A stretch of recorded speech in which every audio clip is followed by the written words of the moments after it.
লাগে না, বসে বসে কেমন যেন ভোর হচ্ছি ভোর। এক কাজ করি, বৌমাকে ডাকি আর বৌমাকে ডেকে বৌমার পেছনে একটু লাগি। ও বৌমা, একটু এদিকে শোনো তো। হ্যাঁ মা বলুন, কি হয়েছে? আচ্ছা বৌমা, এই যে তুমি কোনো কাজ পারো না, অগত্যের গত্য, কোনো কাজে আসো না, এই যে তোমার মাকে আমি তোমাকে নিয়ে কত কথা শোনাই, তারপরে এই যে তুমি ঘন ঘন বাপের বাড়ি যাও, এইসব নিয়ে তো তোমার মাকে কম কথা শোনাই না।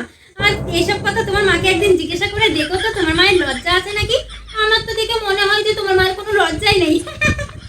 আচ্ছা মা, আপনারও তো মেয়ে আছে, আপনার মেয়েও তো শ্বশুর বাড়ি থেকে প্রত্যেকদিন শাশুড়ির সাথে ঝগড়া করে, সেটা নিয়েও তো আপনাকে প্রত্যেকদিন কথা শুনতে হয়, তা আপনার লজ্জা আছে তো? আমার পেছনে লাগবে, একদম থোতামুখ ভোতা করে দিয়েছি, ঠিক আছে? আমি ভাবলাম এর পেছনে একটু কাটিয়ে দেবো, এ শালা এসে আমার